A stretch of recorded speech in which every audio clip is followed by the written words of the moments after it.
사랑하는 초업제교회 성도 여러분 반갑습니다. 김전비 목사입니다. 간밤에도 주님 안에서 잘 주무셨습니까? 오늘은 2024년 3월 13일 수요일 아침입니다. 오늘도 주 안에서 평안하고 복된 날 되시기를 주의 이름으로 축복합니다. 기도하고 오늘 말씀 묵상을 시작합니다. 하나님 아버지 감사합니다. 오늘도 복된 날을 허락하시고 새 생명 새 날을 우리들에게 주시니 감사합니다. 오늘도 선물로 주어진 이 하루를 하나님의 영광을 위해 잘 사용하는 지혜로운 종들 되게 하시고 아버지의 뜻을 나를 통해서 이 땅에 이루어지고 성취되고 펼쳐질 수 있도록 축복하여 주시고 우리가 의의 병기로 귀하게 쓰임받기를 원합니다. 하나님의 강한 용사가 되기를 원합니다. 오늘도 말씀으로 하루를 열고 또 무장하려고 하오니 아버지 하나님, 오늘도 말씀을 들을 때에 내 마음밭에 옥토가 되어서 정말 30배 100배로 열매 맺게 하시고 또 말씀 증거하는 종의 입술을 주장하사 아버지의 말씀만을 잘 증거할 수 있도록 도와주시옵소서. 이 시간도 성령 하나님께 온전히 의탁하옵고 우리를 죄에서 구원하신 예수님 이름으로 간절히 기도 올리옵나이다. 아멘. 예, 오늘 함께 우리 찬송가 152장 귀하신 예수 부르고 함께 말씀 묵상을 시작하겠습니다.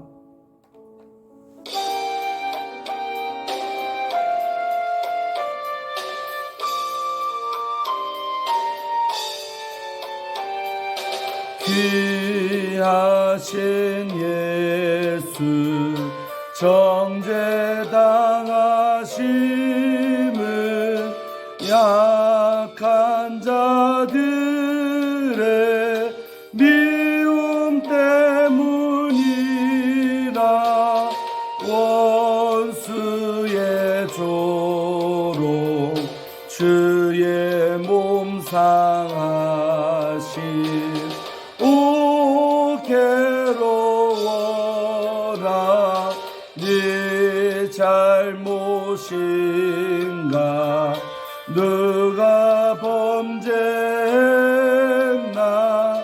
오 나의 반여 주는 죄가 없다 이 몹쓸 내가 주를 배반하고 못 박았구나 주 사람 대신 나를 위함이나 그 심한 슬픔 살과 피를 주신 고난과 죽음 주가 당하시고 날 구하셨다 주님의 은혜 갚을 길이 없어 나 경배하고 항상 기도한다 주님의 자비 주의 크신 사랑 오 고마워라 아멘. 아멘. 정말 귀하신 예수 날 위해 이 땅에 사람이 되셔서 오셔서 구원하기 위해 이 땅에 오신 그 예수님의 은혜를 찬송합니다. 자, 오늘 함께 말씀 묵상하실 본문 우리 사무엘하 11장 1절부터 우리 5절까지의 말씀 함께 보도록 하겠습니다. 제가 읽어드리겠습니다. 이 말씀은 하나님의 말씀입니다. 그 해가 돌아와 왕들이 출전할 때가 되매 다윗이 요압과 그에게 있는 그의 부하들과 온 이스라엘 군대를 보내니 그들이 암몬 자손을 멸하고 랍바를 에워쌌고 다윗을 예루살렘에 그대로 있더라. 저녁 때에 다윗이 그의 침상에서 일어나 왕궁 옥상에서 거닐다가 그곳에서 보니 한 여인이 목욕을 하는데 심히 아름다워 보이는지라. 다윗이 사람을 보내 그 여인을 알아보게 하였더니 그가 아뢰되 그는 엘리암의 딸이요 햇사람 우리아의 아내 밧세바가 아니니까 하니, 다윗이 전령을 보내어 그 여자를 자기에게로 데려오게 하고 그 여자가 그 부정함을 깨끗하게 하였으므로 더불어 동침하매 그 여자가 자기 집으로 돌아가니라. 그 여인이 임신함에 사람을 보내 다윗에게 말하여 이르되 내가 임신하였나이다 하니라. 아멘. 예, 오늘 사무엘하 이제 11장 시작되는데 가장 안타까운 이제 장면이 나옵니다. 다윗 1세 1대의 가장 큰 죄요, 또 가장 어쩌면 다윗의 인생 가운데 오점을 남긴 사건이 오늘 이제 11장에 나오는데, 우리가 잘 알다시피 밧세바와 간음하는 이제 그 장면이 나오는 장이 되겠습니다. 참으로 하나님의 사람의 아주 죄짓는 안타까운 장면이 나오는 장면이 되겠습니다. 자, 오늘 1절에서 5절까지 보는데, 자, 1절에 보면 1절과 2절에 보면 사람이 언제 우리가 죄를 짓게 되고 언제 죄에 노출이 되는가를 적나라하게 잘 말하고 있는 오늘 배경이 나옵니다. 자, 1절에 보면 그 해가 돌아와 왕들이 출전할 때가 되매 이렇게 나오죠. 그러니까 고대에는 왕들이 뒷전에 있는 게 아니라 전쟁을 하면 왕들이 앞장서서 싸우고, 또 그러다 보면 왕들이 때로는 전사하기도 하고 그렇습니다. 우리나라 내에 고구려나 백제나 신라 보면 왕들이 막 왕궁에만 앉아 있는 게 아니라 전쟁이 벌어지면 앞장서서 막 싸우고 그러다가 전사도 하고 막 그런 일들이 많았습니다. 이때도 고대이기 때문에 왕들이 이게 출전할 때가 되면 전쟁터에 나간다는 것이죠. 그러니까 다윗이 늘 또 전쟁터에 있었고 또 앞장서서 싸우는 사람이 다윗 아니겠습니까? 강한 용사고, 또 10장 우리 앞장에 어제도 봤지만 얼마나 다윗이 싸움을 잘합니까? 다윗에게 탁월한 무력이 있었다는 거죠. 그래서 10장에서 큰 승리를 거둔 다음에 오늘 11장이 시작되는데, 어째 보면 우리가 큰 승리 이후에 또 영적으로는 나태해지면 이런 죄에 노출될 수 있다는 것을 말해주기도 합니다. 그래서 10장에서 보면 큰 싸움에서, 큰 전쟁에서 연합군을 대파하고 정말 병거 700대를 노획하고 또 마병 4만 명을 죽일 만큼 다시는 저 암몬 자손들이 까불지 못하도록 그렇게 만들어 놓은 게 10장 아니겠습니까? 자, 그러고 나서 이제 11장인데 그 해가 돌아와 왕들이 출전할 때가 되매. 그러니까 출전할 때가 되면 왕은 어디에 갈까요? 전쟁터에 가 있어야겠죠. 그러니까 왕이 있어야 될 곳은 왕궁이 아니라 전쟁터라는 사실입니다. 자, 때가 됐어요. 근데 다윗이 어떻게 했냐면 이때는 다윗이 요압과 그에게 있는 그의 부하들과 온 이스라엘 군대를 보내니, 그러니까 요압 그 다음에 자기 신복들 온 이스라엘 군대들을 전쟁터에 내보냈다는 거죠. 그리고 다윗도 같이 갔었어야 되는데 오늘 보니까 그렇게 보내니까 그들이 암몬 자손을 멸하고 또 라빠를 애워싸고 다윗은 예루살렘에 그대로 있더라. 그대로에다가 동그라미. 여러분, 이게 이상하다는 거죠. 왕이 출전할 때가 되면 다윗도 자기가 직접 안 싸우더라도 전쟁터에 함께 나가서 자기를 싸우는 백성들을 독려하고 용기를 부어주고, 왕이라 다윗처럼 든든한 이런 왕이 전쟁터에만 있어도 정말 직접 싸우지 아니해도 얼마나 군사들이나 장군들이 힘이 나겠습니까? 그런데 이때는요, 다 보내놓고 자기는 왕궁에 그대로 있었다는 게 이상한 거죠. 한마디로 왕이 있어야 될 자리는 전쟁터인데 그 자리에 있지 아니할 때 죄의 위험에 우리는 노출된다. 자, 우리에게 적용해 봅시다. 우리가 항상 자기의 포지션이 있는 겁니다. 목사는 어디에 있어야 돼요? 강단에 있어야 됩니다. 목사의 자리, 성전 안이 목사의 자리입니다. 장로님의 자리, 안수집사님의 자리, 권사의 자리, 다 자기의 자리가 있는 거예요. 특별히 그 자리는 어떤 자리냐? 예배하는 자리요, 기도하는 자리요, 사명 감당하는 자리요. 우리에게 이런 자리들이 다 있는 것입니다. 그래서 그 자리에 있을 때 우리는 죄도 안 짓고 또 이렇게 안전하게 거하는 것이 사명의 자리입니다. 우리가 사명에 미쳐가지고 정말 사명 감당하는 그 자리에서 어떻게 죄를 짓겠습니까? 복음 증거하는 자리에서 설교할 때 목사가 죄 짓겠습니까, 여러분? 그러니까 내가 서 있어야 될 자리에 서 있으면 죄 지을 확률도 낮아지고 당연히 죄와는 멀어진 삶을 사는데, 오늘 다윗이 엄청난 이 죄를 짓게 되는 배경에는 자기가 있어야 될 자리를 이탈했다는 거죠. 다 보내놓고 자기는 혼자 그 왕궁에 편안하게 안락한데 있었다는 거죠. 그러니까 내가 있어야 될 자리를 이탈했을 때 죄에 노출된다는 거죠. 죄의 유혹에 빠진다는 것입니다. 그래서 항상 우리는 내가 있어야 될 자리에 꼭 있기를 축원합니다. 그리할 때 죄와도 멀어지고 또 죄의 유혹도 받지 않는 그런 복된 자리가 다 있는 것입니다. 그 자리에 있기를 주의 이름으로 축원드리겠습니다. 자, 2절입니다. 2절도 이상해요. 저녁 때에 다윗이 그의 침상에서 일어나. 여러분, 사람은 언제 일어나야 돼요? 해가 뜨면 일어나야 돼요. 사실은 가장 건강한 삶은 이 자연의 이치를 따라 사는 게 가장 건강하답니다. 예를 들면 해가 뜨면 일어나야 돼요. 해가 떴는데도 여전히 자고 있으면 비정상적인 것이죠. 그리고 해가 지면 또 역시 잠들어야 돼요. 해가 졌는데 눈 뜨고 있으면 안 돼요. 옛날 보면 옛날 선조들은 전기불도 없었으니까 그렇게 살았어요. 근데 건강하게 살았던 것이죠. 눈 뜨면 해가 뜨면 해가 5시에 뜨는 날은 5시에 일어나고 이 정상적인 삶인데 다윗이요. 다윗도 얼마나 부지런한 사람 아닙니까? 얼마나 그 도망자로 할 때는 잠도 아껴가면서 잠도 제대로 못 잤겠지만 부지런했던 다윗이 오늘 게을렀다는 거죠. 저녁에 침상에서 일어났다. 사람이 아침에 일어나야 되는데 거꾸로 돼가지고 저녁 때가 돼서 침상에 일어났다는 말은 저녁 때까지 뭐 했다는 거요? 잤다는 거죠. 해가 중천에 떴는데 잠만 자고 있는 다윗. 너무 다윗의 모습과는 어울리지가 않지 않습니까, 여러분? 그러니까 여러분, 이런 것이에요. 아침이 되면 일어나서 기도하고 다윗의 시편을 봐요. 아침에 내가 기도하리이다. 아침에 내가 바라리이다. 시편 5편에도 나옵니다.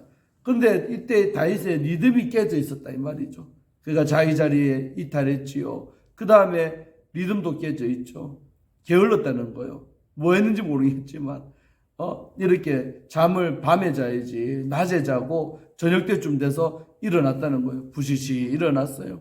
그래가지고는요, 저녁에 일어났으면 또 바로 그냥 기도하면 됐긴데 뭐합니까? 왕궁 옥상에서 거닐다가 어슬렁 왕궁 옥상에서 이렇게 거니는 거예요. 거닐다가 다윗의 눈에 띄었던 거죠. 누가? 목욕하던 밧세바가. 그래서 그곳에서 거닐다가 그곳에서 또 보는데 한 여인이 눈에 들어오는 거예요. 근데 그 여인이 하필이면 목욕을 하고 있어요. 목욕할 때 여러분 옷 입고 합니까? 옷 벗고 합니까? 옷을 벗었겠죠.